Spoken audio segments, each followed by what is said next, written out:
Ito mga paro, ang lupit nito, yung feeling na parang nakapunta ka ng langit pag naabot mo yung tuktok ng Mount Everest.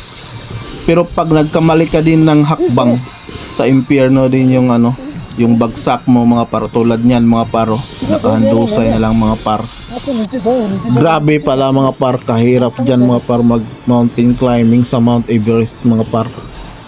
Pero kahit gaano kahirap mga paro, kahit ano, parang nangangapa ka pa kung saan kakakapit mga par, pero pinipilit nyo para yung makarating sa tuktok mga par. Yan, tulad yan mga par, oh. Nangangapa siya mga par, ang hirap ano, tansahin kung saan siya magano mga par, kakapit.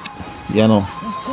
Pero kahit gaano kahirap mga par, iwan ko ba't ang daming tao, ang daming mga par magpunta diyan sa Mount Everest. Tingnan nyo, pinipilahan pa, oh. Parang sasakyan mga par, nagta-traffic pa, may traffic pa papuntang kamatayan mga par. Stay papuntang langit pala. Oh, grabe mga par, oh.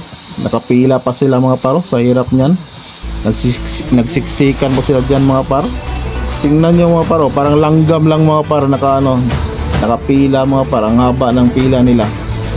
Nagta-traffic pa mga par. Tapos kunting kimbot mo lang dyan mga par, ang dulas pa dyan ng ano, tapos isang lubid lang yung hinahawakan nila, oh. Pag once na maano yan, maputol yan, sigurado silang lahat laglagan dyan mga par sa Mount Everest mga par. Kaya napakahirap. Tulad dyan mga par, oh. Parang umakyat ka nga ng niyog. Pag umakyat ka nga ng puno ng niyog mga par, tapos napakahangin, talagang hindi ka nagagalaw kasi napakahangin, kakapit ka lang sa niyog, sa puno ng niyog. Ano pa kaya niyan dyan mga par, oh. Grabe ang taas niyan, tapos ang lakas ng hangin. So kunting kimbot mo lang dyan, parang malaglag ka na dyan. So ayan mga par, oh, isang lubid lang ang hinahawakan nila, kinakapitan nila para marating yan, para marating yung pinakamataas na parte ng mundo mga par, kung saan parang langit na.